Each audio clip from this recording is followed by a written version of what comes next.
Hey everybody, welcome back to the channel. This is Ken. Thanks for joining me talking about Def Leppard 12-inch vinyl collection and some 7-inch vinyl titles. I did a video on YouTube about 15 years ago. It's definitely time for an upgrade. The quality is horrible. It's just time. And if you think about all the cool stuff that's come out in the last 15 years alone, it was definitely, time for a refresh. No such record store day vinyl releases existed 15 years ago. These collector's edition vinyl box sets, nothing existed in terms of box sets from Leppard 15 years ago. So much cool stuff has happened. Figured it was time to break out a new video. By the way, Joe, we're waiting for the 4th box set. Hopefully sometime this year. I mentioned most of my collection is a 12-inch variety. I do have some 7-inch titles, of course, being a Leppard collector. This is a brand new release as of last year, the Just Like 73 7-inch. And has both versions on there. Really cool that they put out a 7-inch vinyl and a CD single, by the way. But if you go back to the very beginning, any self-respecting Leppard collector probably has a copy of the Def Leppard E.P. on 7-inch, and mine has a few autographs on there. I'm pretty excited about. The only place that you could get the Nick Tauber produced versions of Wasted and Hello America are on this 7-inch single. So definitely back in the day, that was something that I wanted to get my hands on. And same thing with this Hello America 7-inch single. The only place that you could get the B-side, Good Morning Freedom, was on this 7-inch single. So yeah, there's some cool 7-inch stuff that I have. This is a interview set that I have on 7-inch vinyl that came out around the Hysteria era. And you'll see that it's broken into 4 7-inch discs. It's very rare. Not a lot of people have come across that. And then this bad boy right here is the Chris Tetley interview. I don't know whose idea it was to create like a 7-inch by 10-inch vinyl kind of a booklet thing, but this is a Chris Tetley interview that came out shortly after Hysteria. One more thing that has absolutely nothing to do with vinyl, but I had to show you, is my latest addition to my collection. And a lot of Leppard fans are familiar with the way that they were dropping Instagram videos on the stadium tour this past summer, and they would show you where they had a hidden autographed Def Leppard set list. Well, Denver was the last show of the stadium tour, and my son and I were lucky enough to grab the autographed Leppard set list. It's so easy to put on a show. Nobody says yes.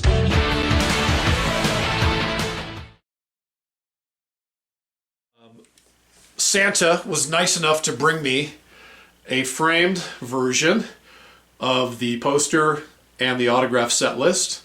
This again is from the Denver show last September, and you'll see where Vivian wrote on there, Denver last stadium show with a frowny face. We had an absolutely spectacular time at that show, and scoring the set list was icing on the cake without question. So had to share that with you guys. Super excited to put that on my wall, and super excited to share more 12-inch vinyl stuff with you.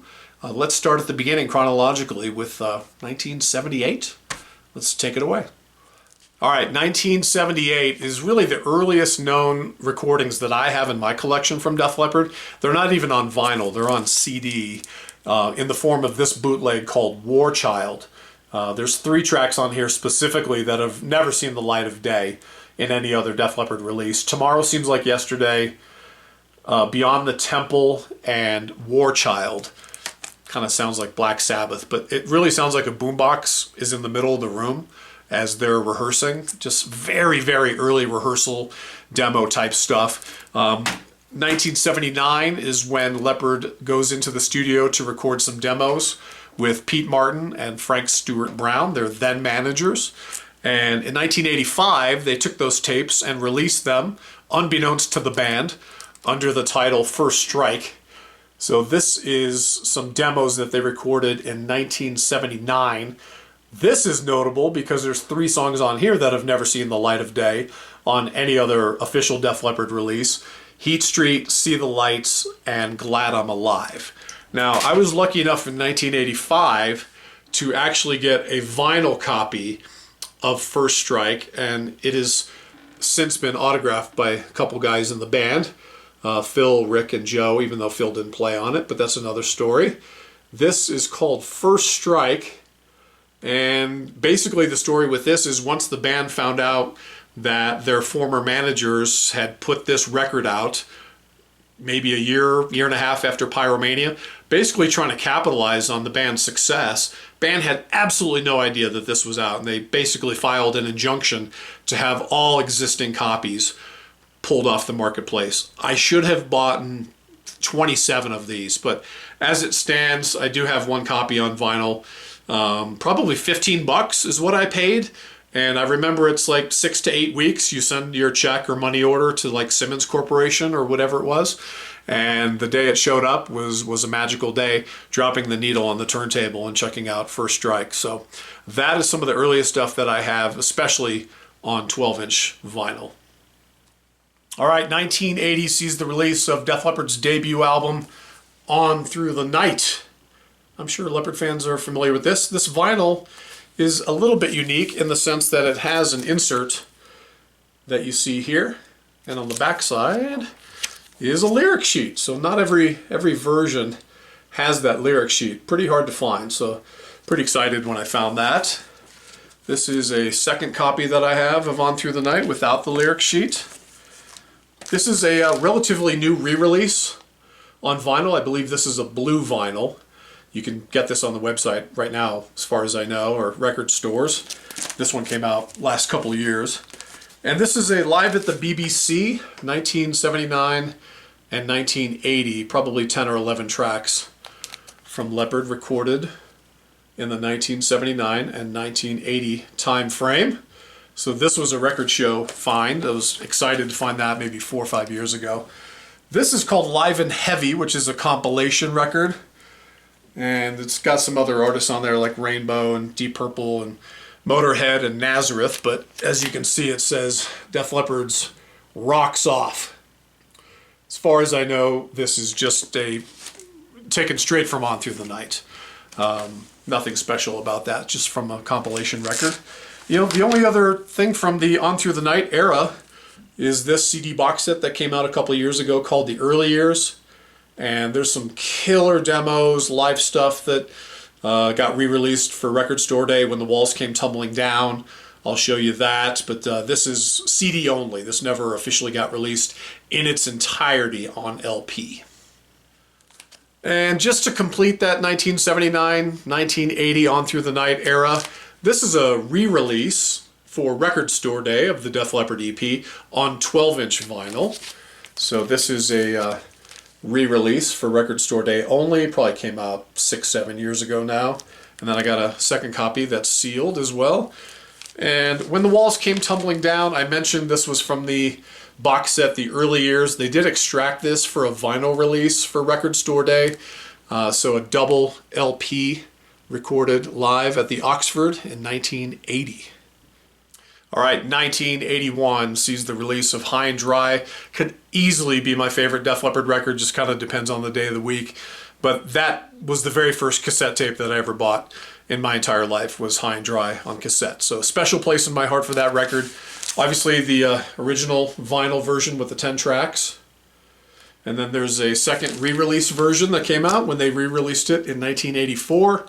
You guys probably very familiar with Bringing on the Heartbreak remix and Me and My Wine remix that was added to the 10-track for a 12-track release. High and Dry, this is the, I think this is a red vinyl that came out maybe 4 or 5 years ago. Original 10-track, but this is a red vinyl version. And then Record Store Day from maybe another 5-6 years ago. This is the picture disc version that came out for Record Store Day, 10-track of High and Dry. A couple of the singles that got released, obviously the big one is Bringing on the Heartbreak. Here's the original from 1981 with Me and My Wine and You Got Me Runnin' as the B-side. And then the remixed version came out as a promotional single as well. These are the remixed versions after High and Dry got remixed, or just those 2 tracks rather, got remixed and re-released. And then this is a pressing from Mexico for Bring On the Heartbreak and Me and My Wine. So completely different cover, had to have this. excellent photos on the back if you've never seen it. And then finally, this is a radio promo that has some quotes. This is a Bring It On the Heartbreak 12-inch promo that has some quotes here from different program directors and music directors talking about the track that they hopefully are adding to their playlists back in 1981.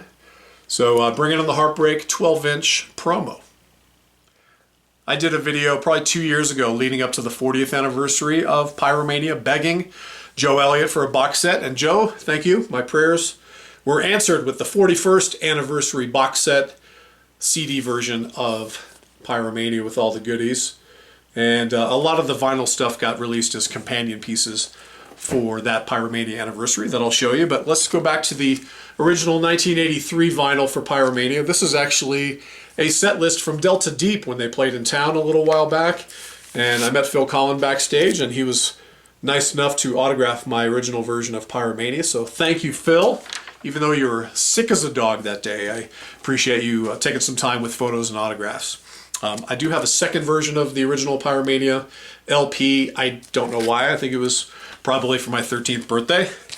This is a re-release that came out a couple years ago. I don't think it's colored vinyl, but just a straight-up re-release of Pyromania.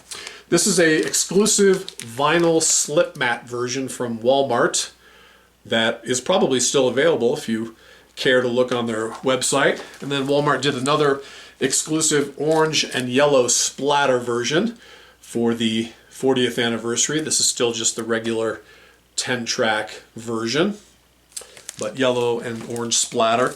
Here's the 40th anniversary version that just came out for the anniversary. This is the 2 LP version with No You Can't Do That and a lot of the other demos and outtakes as part of that companion. Still got the hype sticker on there. And this is the half-speed master from Abbey Road Studios version. Again, I don't listen to some of this stuff. This one I thought it would best remain sealed. The video that I did a couple years ago covered a lot of the 12-inch vinyl that I have from the Pyromania era, including this interview called Interview with Jim Ladd. And then a lot of the 12-inch singles from Pyromania, the first being Photograph, of course. And the second version, this got re-released with a completely different cover for Photograph. And the B-side is Bring It On the Heartbreak. This is the first vinyl that I ever bought from Def Leppard, ever, of any kind. It was the 12-inch single to Rock of Ages. So this one is super special to me. Action Not Words is the B-side. I do have a plain version of Rock of Ages single. No cover on this. Too Late for Love is the B-side. Speaking of Too Late for Love, here's the 12-inch single. The B-sides on this are Foolin' and High and Dry. This is a live bootleg called Two Arms, Two Arms. It's kind of broken up into two different sections. The first side is from 1980, where it says Too Many Jitterbugs. That's actually the song Glad I'm Alive. And then, if you can see it, there we go. There are some Pyromania era stuff. I think this is from Dortmund, Germany, on side 2 from 1983.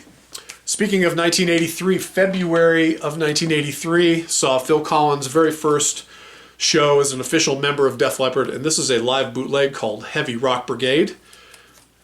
That is Phil Collins' first show as a member of Def Leppard. And again, when I met Phil, he was nice enough to autograph this copy for me. So thank you so much, Phil. That is it for Pyromania. All right, we are post-Pyromania, but pre-Hysteria. I like to refer to it as the Consumers Abroad era of Def Leppard. One title I forgot to mention was the 12-inch picture disc interview with Phil Collen.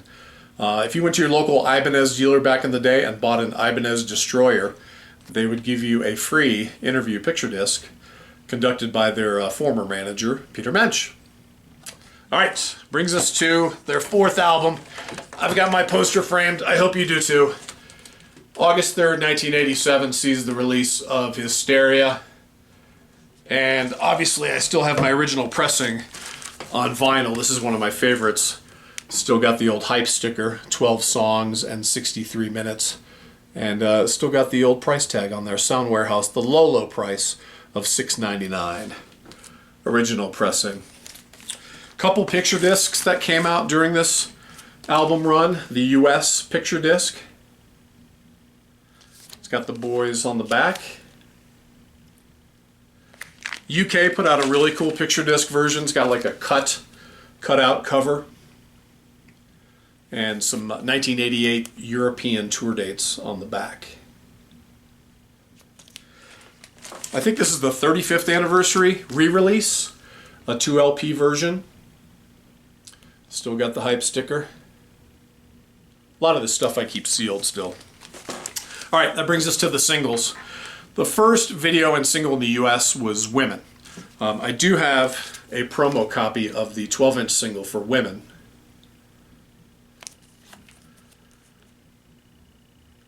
And that brings us to the first single in the UK, second single in the US, second video, which is Animal.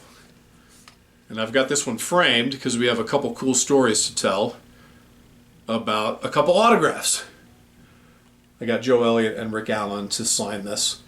Joe Elliott's autograph was from 1988, the day before the Denver show. In the Round, In Your Face, recorded at McNichols Arena in Denver. I'm third row center. Day before the show, Joe does an interview at local radio station, KAZY. We show up a couple hours early. There's 150 people there, easily. And Joe shows up and he's like shaking a few hands and they kind of whisk him inside. And we're like, oh man, what's going on? And the guy goes, hey, don't worry about it. Joe is happy to come out and sign autographs for everybody. If you guys are cool, do me a favor. Line up against the wall, everybody single file, everybody be cool. And if you're cool, he'll go up and down the line, he'll chat with you, he'll sign autographs, he'll take photos. But if you guys start to bum rush him, we're gonna take off. That's the deal. And we're like, okay, hey, we're cool. And I think it was me, my friend Jeff, my sister, we're maybe 25 deep in this line. So Joe comes out after the interview. And he he starts at the beginning of the line, shakes a couple hands, he's taken a couple photos, couple autographs, and as he works his way down the line, he's probably only gotten to like 5 or 6 people. And all of a sudden the crowd starts like swelling and coming right at him. And sure enough, the guy's like, that's it, we're gone. So we're like, damn, Joe just was 3 people away from us, and he took off. So he gets in this car, he's gone. And then all of a sudden I hear, beep, beep. It's my sister. She's already in her car. She goes, let's go. Right now, let's go. She knew that it was going to go south. And we get in the car, start following Joe Elliott, get on the highway, doing 90, I'm not even making this up, doing 90 miles an hour. My sister accidentally, unbeknownst to her, has her brights on as we're tailing Joe Elliott's car on the highway. They must, I don't even know what they thought. But 5 minutes later, they're weaving in and out, get off the highway, pull up to his hotel. Joe's just very casually walking to the hotel. We get out of the car, Joe! And he just turns around. And we're like, dude, come over, we need to say hi. So the only thing that I brought with me that day to get autographed was my Animal 12-inch single. And we took some photos. I'll show you a photo. Yes, acid wash, stone wash. Everything was acid wash. It was 1988. Yes, that's me with the Broncos hat. So yeah, we get some autographs. And hey, Joe, thank you so much. Can't wait for the show tomorrow night. Great to meet you. We turn around, walk away. He's walking, and I go, oh my God. I go, Joe! He turns around. I go, Joe, what's the B-side to the Pour Some Sugar on Me single coming out? And he looks right at me and he goes, Ring of Fire. Greatest moment of my life. All right, maybe not the greatest moment of my life, but maybe up to that point. Up to that 17 years, greatest moment. All right, third single, Hysteria. B-side is Riding to the Sun, and live version of Love and Affection. This was part of a collector's edition box set. That's how you got the poster. And I think it's still in my garage right now, as a matter of fact. All right, that brings us to your favorite, the fourth single. You know it, you love it, you can't get enough of it. Pour Some Sugar on Me. Let's start with the extended version of Sugar. This is a German pressing of Sugar and Rocket. Lunar mix of Rocket. Now this lunar mix is notable because it's completely different from any other lunar mix on any other single release. If you haven't heard this version, it's by far my favorite. So much cool stuff happening in the midsection. Just the mix is different, so you gotta hear it if you're a Leppard fan. This is just the regular plain old 12-inch version of Sugar with I Wanna Be Your Hero as the B-side. Now I'm well aware that I do not have the triangle version, the picture disc special edition of Pour Some Sugar on Me. I'm still collecting stuff and I don't have it all. That's one thing that I would love to get. So if anybody has one and they want to send it my way, please let me know. And I'll make you a competitive offer of $13. Anyway, so yeah, don't have that. But I do have a cool story to tell from February 1988, Denver, Colorado, McNichols Arena, the filming of In the Round, In Your Face, and what would become the Sugar video and the Armageddon It video. They pulled all the footage from that show. I was there, third row, okay? When you walked in the door, it had the sign that says, you hereby consent that we're filming the show. You can't help but see the cameras going back and forth. And at some point during the set, the cameras are coming right in front of me. And at the point that the camera was coming in front of me, I figured I would jump off my chair.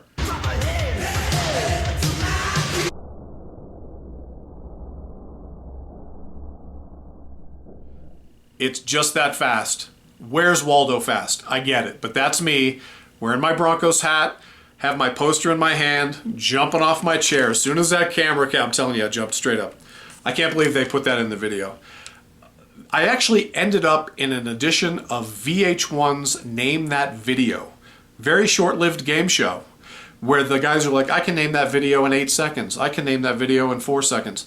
They get down to, I can name that video in 1 second, and they showed me jumping off my chair. It was ridiculous. Greatest moment of my life. Okay, I'm just kidding. All right, let's move it along. Next single, limited edition, Love Bites, The Final Coming. Why is it called The Final Coming? Well, most Leppard fans know that the individual singles in Hysteria make the greater album cover. You're supposed to have 9 of them. They didn't end up releasing 9 12-inch singles. So if you have the Love Bites special edition package, you got the remaining puzzle pieces, so you can put them together and it looks a little bit like this. And here is the Love Bites single, Billy's Got a Gun Live, and the Orgasmic Mix of Excitable are your B-sides. All right, another video filmed at McNichols Arena. All that footage, Armageddon It, Ring of Fire, and the Atomic Mix of Armageddon It is your B-sides. Which brings us to Rocket. I mentioned that earlier. UK 12-inch. Release Me from Stumpus Maximus is your B-side. They do have a really cool picture disc version of Rocket. Boys on the back. Rocket picture disc. Cool radio promos. You may not have seen any of this stuff. This is a Polygram Records promo. Oh my god. Not another Def Leppard track. This is something they would send to radio stations. Here's the 6th single off Hysteria. Please play it. This is a DJ edition of Love Bites with Rocket as your B-side. DJ version. And it's about effing time. Finally, Love Bites is a single. DJ edition of Love Bites. Alright, some other cool stuff from the Hysteria era. Picture disc interviews. I know one of these is a Rick Allen interview specifically. And I think I have 4 different picture disc interviews. A couple of them are the same interview. A couple of them are band interviews. I'd have to re-listen to them to find out. But we do have a wide variety of interview picture discs. This one is a chainsaw shaped, razor blade shaped interview. Joe and Phil on the front, and Rick's on the back. And then here's a 12-inch version of that Chris Tetley interview that I showed you earlier. This actually was released on just a good old regular 12-inch vinyl. All right, that brings me to a really cool radio show, weekend of May 21st, 1989. This is a super rare double LP called The Def Leppard Story. This is basically a radio promotion. Stations across the country would get a copy of this and they would play it. So rock radio stations across the country would get a copy of the Def Leppard Story. Super hard to find.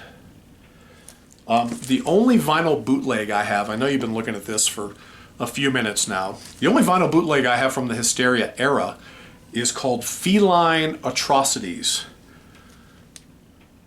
And I will call it an atrocious mix. This whoever was recording this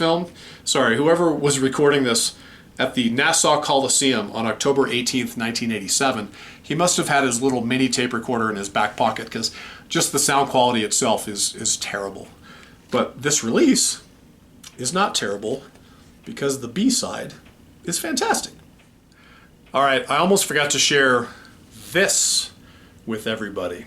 You probably saw it over my shoulder for the last few minutes.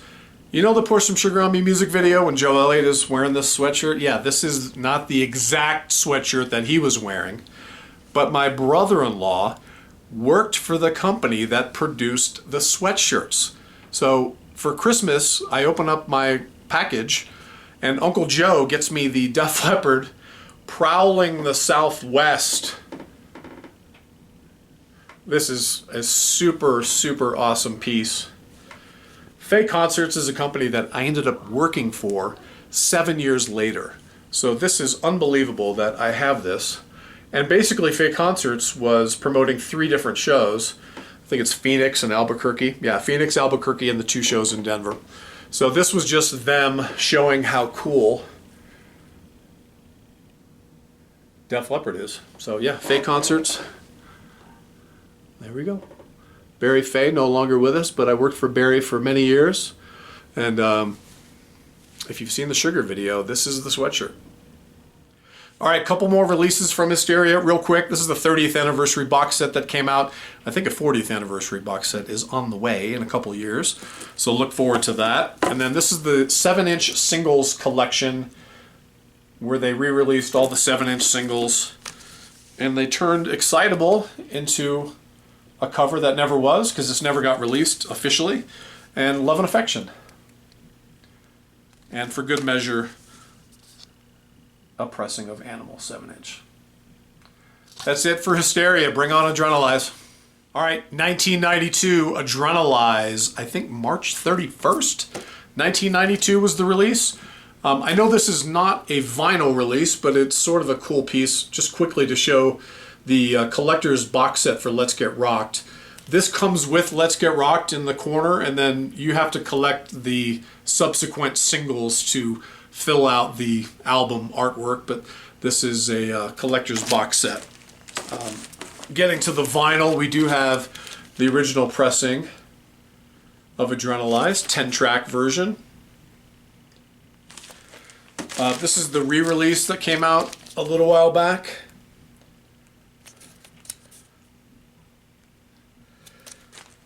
Back in the day, we do have a picture disc version that was released with the backwards logo.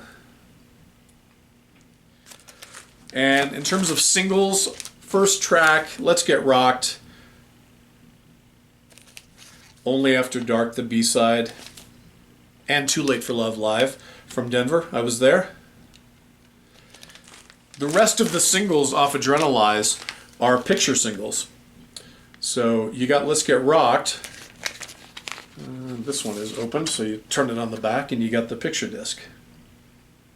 And that's how they released the remainder of the singles off this album.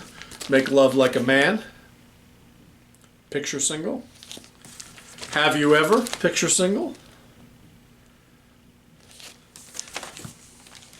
Heaven Is. Who's on the back of Heaven Is? Hey Joe, what's up? And Tonight.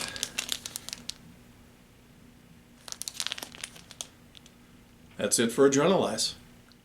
All right, real quick, I should probably talk about Vinyl Box Set Volume 1, also available on CD.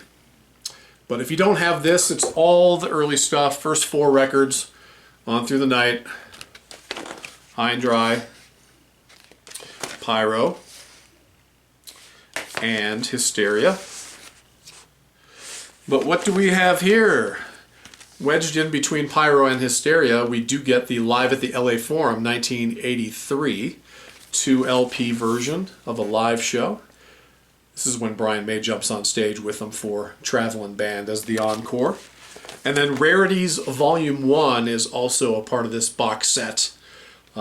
Original version of Wasted and Hello America, produced by Nick Tauber, Good Morning Freedom, etc. on the track listing for Rarities Volume 1. If you don't have this box set, go get it. All right, Retroactive 1993. Here's my original pressing on vinyl. Still got the hype sticker. And this is the re-released version. I believe this is a 2 LP version of Retro. Brings us to Vault, Def Leppard Greatest Hits. This sort of ended the first chapter of Def Leppard before they released Slang in '96. And I think what I'm going to do is end my first video here, and we'll do a part 2 where we pick it up with Slang and kind of take it through the rest of the catalog. So thanks for watching this far. If you haven't seen the second part of the video, jump to my channel and you can check out part 2 when I upload that. But let's take a quick look at my Vault LP. And I've got a couple autographs on here, which I'm super excited about. Phil, Rick, and Joe. And I just sort of threw the alternate cover in there for fun. So you'll notice some guitar picks up there in the corner. And that pick in the center is a really cool story. So it goes back to the Hysteria tour. In the Round in Your Face, Leopard, 1988.